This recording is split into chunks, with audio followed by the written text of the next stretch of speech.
Roger Khalil কেন ভারতে গেলেন? ভাই, আন্তর্জাতিক মহাজনের, আন্তর্জাতিক মানের জাতীয় নিরাপত্তা উপদেষ্টা, আন্তর্জাতিক খেলোয়াড় ইউনূস মোদিকে বাংলাদেশে টেনে আনবে, অজিত দোভালকে টেনে আনবে, এস জয়শঙ্করকে টেনে আনবে, রাজনাথ সিংকে বলবে, এই রাজনাথ সিং এদিকে আসো, তোমাকে মিষ্টি করে আদর করে দিই, তাই না? এমনটাই হওয়ার কথা ছিল। আমরা আন্তর্জাতিক খেলোয়াড়, আমরা আন্তর্জাতিক মাঠে খেলবো, আমরা বাংলাদেশি মাঠে খেলবো না, আমরা সাউথ এশিয়া পলিটিক্স নিয়ে কোনো কথা বলবো না, আমরা ইন্টারন্যাশনাল পলিটিক্যাল খেলোয়াড়।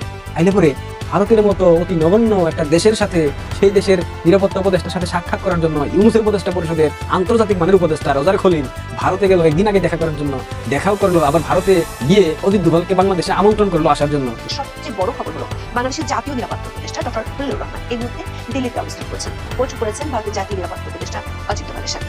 কিন্তু তার এই সফর এমন এক সময় হলো যখন ঢাকার আন্তর্জাতিক অপরাধ ট্রাইব্যুনাল সাবেক প্রধানমন্ত্রী শেখ হাসিনাকে মানবতাবিরোধী অপরাধের দোষী সাব্যস্ত করে মৃত্যুদণ্ডের রায় ঘোষণা করেছে। আর শেখ হাসিনা গত বছরের আগস্ট থেকে ভারতে আছেন। বাংলাদেশের অন্তর্বর্তী সরকার তাকে ফেরত চেয়ে দিল্লির কাছে আনুষ্ঠানিক অনুরোধ জানালেও কোনো কাজ হয়নি। যে প্রতিক্রিয়া দেখাচ্ছে, আর আমাদের এই দেশে শেখ হাসিনার বিচারকে কেন্দ্র করে এই মুহূর্তে যা কিছু ঘটছে আমাদের জাতীয় জীবনে, আমার জানা মতে এইরকম দুঃসহ ঘটনা আর কখনো ঘটেনি। একটা উপলক্ষে গিয়েছিলেন ডক্টর খলিলুর রহমান, জাতীয় নিরাপত্তা উপদেষ্টা, কিন্তু তখন বোঝা গিয়েছিল যে এই উপলক্ষটা বড় না। উপলক্ষটা হচ্ছে আসলে অজিত দোভালের সাথে বৈঠক। বাংলাদেশের সাম্প্রতিক যে রাজনৈতিক ঘটনার কথা দুটি গুরুত্বপূর্ণ, একটা হচ্ছে শেখ হাসিনার মৃত্যুদণ্ড, আর একটা হচ্ছে সামনে জাতীয় নির্বাচন। ভারত কতদিন এইভাবে একেবারে কূটনৈতিক সম্পর্কবিহীন যে অবস্থার মধ্যে আছে বলা যায় তলানিতে, সেই অবস্থা কতদিন থাকবে, এটা একটা বড় প্রশ্ন। আসসালামু আলাইকুম দর্শক, নতুন একটা নিয়ম ভিডিওতে আপনাদের সবাইকে স্বাগত।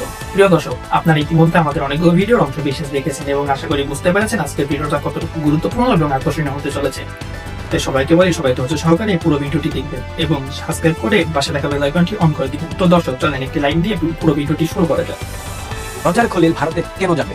যে ভারতের সেভেন সিস্টার্স খেয়ে দিতে চায়, যে ভারতের পশ্চিমবঙ্গ খেয়ে দিতে চায়, যে ভারতের শিলিগুড়ি করিডোর চিকেন নেকের গলা কেটে দিতে চায়, যে বিপ্লবীরা এই সরকারকে বৈধতা দিয়েছে, যে বিপ্লবীরা এই সরকার গঠন করেছে, যে বিপ্লবীরা আমাদের আন্তর্জাতিক সুদরাজকে ক্ষমতার মসনদে বসিয়েছে, সেই বিপ্লবীরা দিল্লি না ঢাকা স্লোগান দেয়, সেই বিপ্লবীরা বারবার বলে শেখ হাসিনাকে ফিরিয়ে না দিলে ভারতের সাথে সব ধরনের কূটনৈতিক সম্পর্ক বিচ্ছিন্ন করতে হবে, কোনো সম্পর্ক রাখা যাবে না, ভারত কখনোই আমাদের বন্ধু রাষ্ট্র হিসেবে বিবেচিত হবে না। একথা বলার পর ইউনূস কোন আকলে, কোন লজ্জায় তার উপদেষ্টা পরিষদের সব থেকে গুরুত্বপূর্ণ প্রয়োজনীয় ব্যক্তিটাকে ভারতে পাঠায়? সে তো যাবে ইসলামাবাদ, সে তো যাবে করাচিতে, সে তো যাবে লাহোরে, সে ভারতে কেন, সে দিল্লিতে কেন? ওয়াই? এই উপদেষ্টা পরিষদের নিয়োগকর্তারা যারা ছাত্র উপদেষ্টা, যারা ছাত্র সমন্বয়ক, এনসিপির বাসুর, তোমাদের বলতে চাই, তোমাদের পিতামহ ইউনূসের নিরাপত্তা উপদেষ্টা কেন ভারতে গেল, কেন দিল্লিতে গেল? দিল্লি থেকে অপবিত্র হয়ে ফিরে বাংলাদেশে গেলে বাংলাদেশ কি তাকে গ্রহণ করবে? ঢাকা আন্তর্জাতিক বিমানবন্দরে তার পায়ের ধুলা পড়া মানে দিল্লির ধুলা পড়া। না জানি রজার খলিলের পেছনে বডিতে কোথাও একটা কোনো মেশিন সেট করে দিছে, সেই মেশিন দিয়ে খলিল কোথায় কোথায় যায়, ইউনূস কোথায় কোথায় যায়, সেগুলো তারা দেখবে, শুনবে, নিয়ন্ত্রণ করবে। হইতে তো পারে এই বিপ্লবী জনতা, এই ইনকিলাব মঞ্চের হাদি, নুরুল হক নূর, বিএনপি, জামায়াত, তোমরা সবাই রজার খলিলকে কিক মেরে বাংলাদেশ থেকে বের করে দাও। কারণ রজার খলিল প্রথমত রয়ের দালাল। রজার খলিল ভারতে কেন গেছে? নিশ্চয়ই রতাক বিভিন্ন ধরনের অ্যাসাইনমেন্ট দিয়ে রতাকে পাঠাইছে, নিশ্চয়ই। রজার খলিলকে কিন্তু তোমাদের বয়কট করতে হবে। রজার খলিলকে কোনোভাবেই বাংলাদেশের উপদেষ্টা পরিষদে গুরুত্বপূর্ণ জায়গায় রাখা যাবে না। রজার খলিলকে কোনোভাবেই যমুনাতে ঢুকতে দেওয়া যাবে না, কোনোভাবেই নির্বাচন কমিশন ভবনে ঢুকতে দেওয়া যাবে না, কোনোভাবেই প্রতিরক্ষা মন্ত্রণালয়ের আশেপাশে ঢুকতে দেওয়া যাবে না। ওয়াকার সাহেব, আপনার পেছনে কিন্তু মেশিন ফিট করে দেবে রজার খলিল। রজার খলিল গতকাল ভারতে গিয়েছে, ভারতের নিরাপত্তা উপদেষ্টা অজিত দোভালের সাথে সাক্ষাৎ হয়েছে।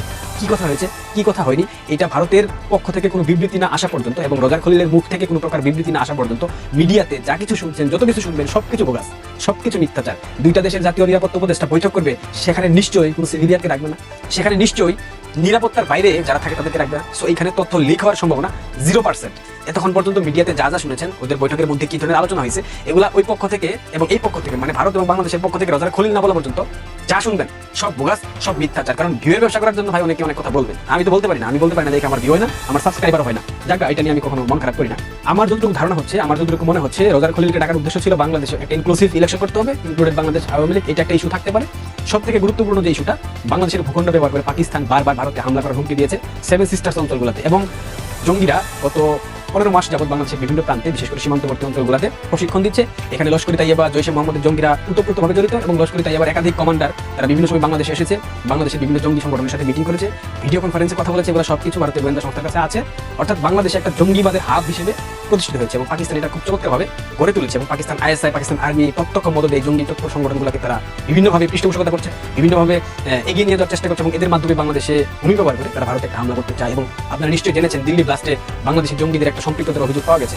এই বিষয়গুলো জানানোর জন্য পাশাপাশি হয়তো একটা সতর্ক বার্তা দেওয়া হয়েছে, আঞ্চলিক স্থিতিশীলতা কোনোভাবে বিনষ্ট হয়ে, অর্থাৎ ভারতের সীমান্তবর্তী অঞ্চলগুলোর আঞ্চলিক স্থিতিশীলতা যদি নষ্ট হয় বাংলাদেশের কারণে এবং সেখানে পাকিস্তান যদি সম্পৃক্ত থাকে সেক্ষেত্রে তারা বাংলাদেশে হামলা করতে বাধ্য হবে। কারণ বাংলাদেশের মতো আধুনিক শিখি একটা রাষ্ট্রকে ভারত কখনোই চায় না হামলা করতে। দিন শেষে প্রতিবেশী রাষ্ট্র যতই বিরোধ থাক, যতই ক্ষোভ থাক, যত কিছুই থাক না কেন, বাংলাদেশের মতো একটা ক্ষুদ্র নগণ্য রাষ্ট্রকে হামলা করে ভারত চায় না হাতে একটা দাগ লাগাইতে। কারণ কিছু করতে পারবে না, ভারতের একটা লোম ক্যাশ ছিটতে পারবে না বাংলাদেশ, এটা ভারতবর্ষ খুব ভালোভাবে জানে। এবং বাংলাদেশ সেনাবাহিনী থেকে শুরু করে বাংলাদেশের প্রত্যেকটা বাহিনী সংস্থা সবাই জানে ভারতে হামলা করে তারা কোনো কিচ্ছু ছিটতে পারবে না। শুধু শুধু এই কাগজে বাঘ যারা আছে, যারা কাস্তে নিয়ে, যারা কুদাল নিয়ে, যারা ছুরি নিয়ে ভারতের দিকে হামলা করতে যায়, এদেরকে তো আসলে বুঝে আপনি কিছু ঠিক করতে পারবেন না। এরা হচ্ছে গিয়ে অবুঝ ধর্ম ব্যবসায়ী, সব বাটপার, বদমাইশ, অথর্ব, অশিক্ষিত। এদেরকে শেখানো হয়েছে কিভাবে জিহাদ করতে হয়, শেখানো হয়েছে কিভাবে আল্লাহু আকবার স্লোগান দিয়ে, নারায়ে তাকবীর স্লোগান দিয়ে কিভাবে বিধর্মীদেরকে ঘায়েল করতে হয়। এছাড়া এদেরকে কোনো শিক্ষা দেওয়া হয়নি, কোনো জ্ঞান বিজ্ঞানের চর্চা নাই, কোনো কিছু নাই। কুসংস্কারাচ্ছন্ন একটা শিক্ষা ব্যবস্থা দিয়ে এদের মস্তিষ্ককে বিকৃত করে ফেলা হয়েছে। এই বিকৃত মস্তিষ্কের অধিকারীরা যখন যা কিছু যা ইচ্ছে বলবে করবে, এগুলো নিয়ে আসলে মাথায় কামানোর কিছু নাই। অজিত দোভালকে বাংলাদেশে আমন্ত্রণ করাটা ব্যবহার করলেন, এটা একটা কূটনৈতিক ভাষা বলতে পারেন, একটা সৌজন্যতা বোধ বলতে পারেন, এর বাইরে কিছু না। তবে রোজান খলিলকে ডাকা হয়েছিল নির্বাচন ইস্যু এবং এই জঙ্গিবাদ ইস্যুকে নিরসন করার জন্য। অন্যথায় ভারতবর্ষ যে কোনো সময় যে কোনো ধরনের কঠিন সিদ্ধান্তে আগাইতে বাধ্য হবে, এমনটা হতে পারে, আমি নিশ্চিতভাবে বলছি না। তবে এই ইস্যুগুলো নিয়ে, এই দুইটা ইস্যু নিয়ে এনসিপির বাস্তুদের বিবৃতি কি হয় এবং ভারত বিরোধী যে রাজনৈতিক সংগঠনগুলো আছে এদের বিবৃতি কি হয়, কিংবা রোজার খলিল কি বলে, এগুলা 2 মিনিটের মধ্যে আপনারা জানতে পারবেন। তবে আমি বলতে চাই, রোজার খলিল তাকে আপনারা কেউ বিশ্বাস করবেন না। এনসিপি, জামাত, হেফাজত, চরমোনাই, ইউনূস, সেনাপ্রধান, আপনাদের সবাইকে বলে দিতে চাই, ভুলেও রোজার খলিলকে বিশ্বাস করেন না। রোজার খলিলের কোনো না কোনো জায়গায় দেখবেন এমন একটা ডিভাইস চিট করে দিয়েছে ওই ডিভাইস দিয়ে আপনাকে সবার ইনফরমেশন রোজার খলিল দেখবেন ভারতের সাথে দিয়ে দিয়েছে। কারণ এন্ডিং এ হয়তো সেফ বাংলাদেশের জাতীয় নিরাপত্তা উপদেষ্টা ডক্টর খলিলুর রহমান 8 নভেম্বর দিল্লি পৌঁছান। দৈনিক প্রথম খবর বলা হয়েছে, কলম্বো সিকিউরিটি কনক্লেভের বা সিএসসি জাতীয় নিরাপত্তা উপদেষ্টাদের সম্মেলনে যোগ দিতে খলিলুর রহমানের বুধবার মানে 19 নভেম্বর দিল্লিতে যাওয়ার কথা ছিল। সেই পরিকল্পনা বাদ দিয়ে তিনি মঙ্গলবার অর্থাৎ 18 নভেম্বর ভারতের রাজধানী দিল্লিতে গেছেন। ভারতের একটি কূটনৈতিক সূত্র প্রথমআলোকে জানিয়েছে, খলিলুর রহমান সন্ধ্যা 6:30টার পর দিল্লিতে পৌঁছেছেন। ভারতের ইন্দিরা গান্ধী আন্তর্জাতিক বিমানবন্দরে তাকে স্বাগত জানান ভারতের জাতীয় নিরাপত্তা পরিষদ সচিবালয়ের একজন জ্যেষ্ঠ কর্মকর্তা। ঢাকা ও দিল্লির কূটনৈতিক সূত্রগুলো জানিয়েছে, সিএসসির জাতীয় নিরাপত্তা উপদেষ্টাদের 7ম সম্মেলন আগামী 20 নভেম্বর দিল্লির হায়দ্রাবাদ হাউসে অনুষ্ঠিত হবে।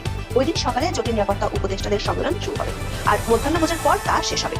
ওই দিন বিকেলে খলিলুর রহমানের ঢাকার উদ্দেশ্যে দিল্লি ছাড়ার কথা রয়েছে। দর্শক, পরিকল্পনা পাল্টে একদিন আগে জনাব খলিলুর রহমানের ভারত যাওয়া নিয়ে বেশ আলোচনার জন্ম দেয়। এটা কি দুদেশের সম্পর্ক স্বাভাবিক করার কোনো ইঙ্গিত, নাকি অন্য কোনো আলোচনার সুযোগ তৈরি করা? এই জল্পনাতে যথারীতি সরবরাহ মুদ্রার সামাজিক গণমাধ্যম। দর্শক, খলিলুর রহমানের ভারত সফরের আনুষ্ঠানিক কারণ হিসেবে বলা হচ্ছে কলম্বো সিকিউরিটি কনক্লেভ বা সিএসসি এর কথা। এটা ভারত মহাসাগর অঞ্চলের দেশগুলোর একটি বহুপাক্ষিক নিরাপত্তা জোট। এদের মূল কাজ হলো সন্ত্রাসবাদ বা সামুদ্রিক ঝুঁকির মতো সমস্যাগুলো একসাথে মোকাবেলা করা। আর বাংলাদেশ হলো এই জোটের সবচেয়ে নতুন সদস্য। কিন্তু বিশ্লেষক এবং গণমাধ্যমের খবরগুলোর ইঙ্গিত হলো সিএসসির সম্মেলন একটি উপলক্ষ মাত্র, বরং লক্ষ্য হলো অনেক জরুরি দ্বিপাক্ষিক আলোচনা করা। কিছু অতি গুরুত্বপূর্ণ বিষয়ে সমঝোতায় পৌঁছাতেই জনাব খলিলুর রহমান ভারত গিয়েছেন। সেটির ইঙ্গিত আরো স্পষ্ট হয়ে ওঠে যখন বাংলাদেশের নিরাপত্তা উপদেষ্টা পরিকল্পনা পাল্টে একদিন আগেই দিল্লিতে যেতে বিমান ধরেন। দিল্লিতে পৌঁছে খলিলুর রহমান ভারতের জাতীয় নিরাপত্তা উপদেষ্টা অজিত দোভালের সাথে বৈঠক করেছে। 19 নভেম্বর তাদের বৈঠক হওয়ার কথা সংবাদ বিজ্ঞপ্তি দিয়ে বলেছে দিল্লির বাংলাদেশ হাই কমিশন। বিজ্ঞপ্তি বলা হয়, সিএসসির কাজ এবং ভারত ও বাংলাদেশের মধ্যকার প্রধান দ্বিপক্ষীয় ইস্যু নিয়ে আলোচনা করেছেন দেশ দুটির জাতীয় নিরাপত্তা উপদেষ্টারা। তবে দ্বিপক্ষীয় কোন কোন বিষয় আলোচনায় ছিল তা স্পষ্ট করেনি বাংলাদেশ হাই কমিশন। বিজ্ঞপ্তিতে আরো বলা হয়েছে, সুবিধাজনক সময় বাংলাদেশ সফরের জন্য অজিত দোভালকে আমন্ত্রণ জানিয়েছেন খলিলুর রহমান। বিশ্লেষকরা মনে করেন, এই ধরনের কনক্লেভে সাধারণত অনুষ্ঠানের পরে সাইডলাইন বৈঠক হয়, কিন্তু পরিকল্পনা পাল্টিয়ে একদিন আগে গিয়ে কনক্লেভের আগেই বৈঠক করাটা বিশেষ কিছু বার্তা দেয়।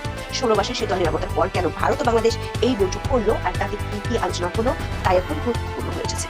দুদেশের মধ্যকার সম্পর্কের ক্ষেত্রে বাংলাদেশের অন্তর্বর্তী সরকারের জন্য দুশ্চিন্তার বিষয় হলো দেশের সাবেক প্রধানমন্ত্রী শেখ হাসিনার ভারতে অবস্থান করা ও সেখান থেকে বক্তব্য দেওয়া। এই প্রেক্ষাপটে ডক্টর খলিলুর রহমানের এই সফরকে সবচেয়ে বেশি তাৎপর্যপূর্ণ করে তুলেছে শেখ হাসিনার বিরুদ্ধে সম্প্রতি ঘোষিত মৃত্যুদণ্ডের রায়। গত 17 নভেম্বর ঢাকার আন্তর্জাতিক অপরাধ ট্রাইব্যুনাল মানবতাবিরোধী অপরাধে তাকে মৃত্যুদণ্ড দেন। রায় ঘোষণার পর বাংলাদেশের পররাষ্ট্র মন্ত্রণালয় ভারতের কাছে শেখ হাসিনাকে ফেরত দেওয়ার জন্য প্রত্যর্পণ চুক্তির কথা উল্লেখ করে অনুরোধ জানানো করেছে। তবে এই ইস্যুতে দিল্লি তার অবস্থান পরিষ্কার রেখেছে। একাধিক ভূ রাজনৈতিক বিশ্লেষক মনে করেন, নয়াদিল্লির মৃত্যুদণ্ডের মুখোমুখি করতে শেখ হাসিনাকে বাংলাদেশে বাঁচাবে এমন দৃশ্য কল্পনাও করা যায় না। বিশ্লেষকদের মতে প্রত্যর্পণ চুক্তিতে একটি ব্যতিক্রমী ধারা আছে যা রাজনৈতিক ব্যক্তিত্বের ক্ষেত্রে ব্যবহার করা হয়। নয়াদিল্লির জওহরলাল নেহরু বিশ্ববিদ্যালয়ের অধ্যাপক সঞ্জয় ভারদাস মনে করেন, শেখ হাসিনার মৃত্যুদণ্ডের রায়কে ভারত বাংলাদেশের ক্ষমতাসীন শক্তিগুলোর রাজনৈতিক প্রতিশোধ হিসেবে দেখছে। ভারদাস আরও মনে করেন, হাসিনাকে হস্তান্তর করার অর্থ হবে বর্তমানে ক্ষমতায় থাকা ভারত বিরোধী শক্তিকে বৈধতা দেওয়া। দিল্লির সূত্রগুলো বলছে, অজিত দোভাল ও খলিলুর রহমানের বৈঠকে শেখ হাসিনার বিষয়টি আলোচনায় উঠে এসেছে, কিন্তু ভারতের পক্ষ থেকে বলা হয়েছে ভারতের প্রত্যর্পণ নীতিতে মৃত্যুদণ্ড একটি ডিল ব্রেকার বা চুক্তি ভঙ্গকারী উপাদান। যদিও 2013 সালের চুক্তিতে মৃত্যুদণ্ডের ক্ষেত্রে প্রত্যর্পণ নিষিদ্ধ করা হয়নি, তবে ভারতের সুপ্রিম কোর্টের নজির এবং আন্তর্জাতিক দায়বদ্ধতা এখানে বড় বাধা। বৈঠকে 2005 সালের একটি কেসের কথা তুলে ধরা হয়েছে ভারতের পক্ষ থেকে। সেটি হলো আবু সালেম মামলা। 2005 সালে পর্তুগাল থেকে গ্যাংস্টার আবু সালেমকে হত্যা করার সময় ভারত সরকার পর্তুগিজ আদালতকে একটি সার্বভৌম নিশ্চয়তা দিয়েছিল যে তাকে মৃত্যুদণ্ড দেওয়া হবে না এবং 25 বছরের বেশি কারাদণ্ড ভোগ করতে হবে না। পরবর্তীকালে যখন ভারতীয় আদালত তাকে যাবজ্জীবন কারাদণ্ড দেয়, তখন এটি নিয়ে আইনি জটিলতার সৃষ্টি হয় এবং সুপ্রিম কোর্টকে হস্তক্ষেপ করতে হয় এই বলে যে সরকারের দেওয়া আশ্বাস অবশ্যই পালন করতে হবে। একটা উপলক্ষে গিয়েছিলেন ডক্টর খলিলুর রহমান, জাতীয় নিরাপত্তা উপদেষ্টা, কিন্তু তখন বোঝা গিয়েছিল যে এই উপলক্ষটা বড় না। উপলক্ষটা হচ্ছে আসলে অজিত দোভালের সাথে বৈঠক। বাংলাদেশের সাম্প্রতিক যে রাজনৈতিক ঘটনার প্রভাব দুটি গুরুত্বপূর্ণ, একটা হচ্ছে শেখ হাসিনার মৃত্যুদণ্ড, আর একটি হচ্ছে সামনে জাতীয় নির্বাচন। ভারত কতদিন এইভাবে একেবারে মানে কূটনৈতিক সম্পর্কবিহীন যে অবস্থার মধ্যে আছে বলা যায় তলানিতে, সেই অবস্থা কতদিন থাকবে, এটা একটা বড় প্রশ্ন। সেই প্রশ্নের হয়তো একটা মীমাংসা বা তার একটা মানে আদান প্রদান সিদ্ধান্ত, সেইটা নিয়ে আলোচনা পরিষ্কার। এ ব্যাপারে কোনো উপলক্ষ দেখেন যে নয়াদিল্লি উপলক্ষ ছিল কলম্বো নিরাপত্তা কনক্লেভের 7ম জাতীয় নিরাপত্তা উপদেষ্টা পর্যায়ে, কিন্তু আসলে তা না। এটা বুধবার ভারতের রাজধানী নয়াদিল্লিতে হায়দ্রাবাদ হাউসে বৈঠক অনুষ্ঠিত হয়। নয়াদিল্লির বাংলাদেশ হাইকমিশন প্রেস বিজ্ঞপ্তিতে জানিয়েছে জাতীয় নিরাপত্তা উপদেষ্টা খলিলুর রহমানের নেতৃত্বে বাংলাদেশের একটি প্রতিনিধি দল, এই প্রতিনিধি দলে কারা ছিল যাই না, হয়তো দিল্লি বাংলাদেশ হাইকমিশনার থাকতে পারেন, আর কেউ ছিল কিনা যাই না। অজিত দোভালকে তার সুবিধা মতো সময় বাংলাদেশ সফরে আমন্ত্রণ জানিয়েছে ডক্টর খলিলুর রহমান। এই আমন্ত্রণ জানানোর মধ্যে দিয়ে আবার একটা প্রমাণ হয় যে বাংলাদেশ সম্পর্কটা উন্নয়ন করতে চায় যে কোনো মূল্যে, কারণ ভারতের মতো প্রতিবেশীকে উপেক্ষা করে আসলে যাওয়া সম্ভব না। দেখেন মাঝখানে মালদ্বীপ, মানে সেই চীনাপন্থী প্রেসিডেন্ট, তিনি তো জয়যুক্ত হলেন, প্রথমেই রীতি ভঙ্গ করে তিনি চলে গেলেন বেজিং, দিল্লিতে না যায়। কিন্তু মানে কিছুদিন ঘুরতে না ঘুরতেই মালদ্বীপ টের পাইল যে আসলে মালদ্বীপের ব্যাপারে অত ইন্টারেস্ট নেই, চীনের অত ইন্টারেস্ট নেই, মালদ্বীপ অত গুরুত্বপূর্ণ না। কিন্তু ওই প্রেসিডেন্ট, মালদ্বীপের নবনির্বাচিত প্রেসিডেন্ট, সে কিন্তু ভারত বিরোধী আওয়াজ দিয়ে ক্ষমতা আসবে। ক্ষমতা আসার পরে দেখা যায় পাত্তা দিচ্ছে, আবার বললো শ্রীলঙ্কা একই কায়দায়, মানে শ্রীলঙ্কা চীন থেকে বিপুল পরিমাণ সেখানে বন্দর করলো, এটা সেটা করে দেনায় ডুবে গেল। যখন একে ডুবতে থাকলো তখন চীনকে বললো যে আমাদেরকে বাঁচাও, তখন চীন না। চীন হচ্ছে মূলত বাণিজ্যিক চিন্তা করে, আর চিন্তা করে গুরুত্ব। হয়তো তার কাছে মনে হয়েছে শ্রীলঙ্কা, মালদ্বীপ এটা এত গুরুত্বপূর্ণ না, তার আরো বিশ্বের অন্যান্য দেশ গুরুত্বপূর্ণ। জানি না বাংলাদেশের ক্ষেত্রে তার পলিসিটা কি, হয়তো গুরুত্বপূর্ণ একেবারে যেহেতু ভারতের সাথে লাগোয়া, সুতরাং এখানে হয়তো ইন্টারেস্ট মালদ্বীপ বা শ্রীলঙ্কা থেকেও বেশি হতে পারে। আবার আসি কথায়, এখন সমস্যাটা হলো যতই আমাদের কেউ ভারত বিরোধী কথাবার্তা বলুক না কেন, ভারত ছাড়া আসলে সম্ভব না, উন্নয়ন সম্ভব না। বাংলাদেশের ভারতকে লাগবে, ভারতের বাংলাদেশ লাগবে। এখন শেখ হাসিনা যেটা করছে সেটা একটা নির্লজ্জ আত্মসমর্পণ। ভাই তুমি 10 টাকা দিছো, তুমি তার বিনিময়ে 2 টাকা তো নিবা না, 2 টাকাও সে নেয় মানে কোনো ইচ্ছা নেই। আদানির সাথে দেখেন সেই যে বিদ্যুৎ চুক্তি করলো, এই বিদ্যুৎ চুক্তি এই ধারণ করার মতো অবস্থা নেই। এখন আদানি নাকি দড়ি দিয়ে যাচ্ছে, কারণ তার যে দাম, মূল্য, প্রাইস, এটা শোধ করতে যেত বিদ্যুৎ সেক্টরে যেমন একটা চাপের মধ্যে পেয়ে গেল। এমন একটা চুক্তি করে বসছে ঠিক নির্বাচনের আগে দিয়ে, এবং লাভের এটা হচ্ছে ভাগটা তাদের, আমাদের না। এখন আদানি কমাই দিছে, সরবরাহ কমাই দিছে, এটা নিয়ে মামলা এটা নিয়ে একটা টানাপোড়েন চলছে। হাইকোর্ট বলছে যে মামলা করা যাবে না। এইসব মিলায় এখন মানে হাসিনা সরকার যেভাবে নতজানুভাবে আত্মসমর্পণ করছে, আমরা সম্মানজনকভাবে মর্যাদার সাথে ভারসাম্যমূলকভাবে সম্পর্ক রাখতে পারি। ভারতও একটু আশ্বস্ত হয়েছে, না ঠিক আছে, অ্যাটলিস্ট আমাদের সাথে এখন যে তলানি সেই জায়গা থেকে একটা ভারসাম্য দেখে। তারপরে তো তারা প্রতীক্ষায় থাকবে যে বাংলাদেশের রাজনৈতিক প্রেক্ষাপট পরিবর্তন হবে, একদিন আওয়ামী লীগ আসবে, তখন আবার আগের অবস্থায় আসবে। তো তারা তো একেবারে বিচ্ছিন্ন হবে না। আফগানিস্তানে দেখেন, আফগানিস্তানের মতো দেশ যেখানে পশ্চিমা বিশ্ব সম্পর্ক রাখে না, তারা কেন রাখছে? ওই যে প্রিয় দর্শক, সম্পূর্ণ ভিডিওটি দেখে কি জানলেন এবং কি বুঝলেন তা কমেন্ট বক্সে দিতে ভুলবেন না। এবং এখনো যারা আমাদের চ্যানেলটি সাবস্ক্রাইব করেনি তারা সাবস্ক্রাইব করে পাশে থাকা বেল আইকনটি অন করে দিবেন এরকম নিত্য নতুন খবর পেতে আমাদের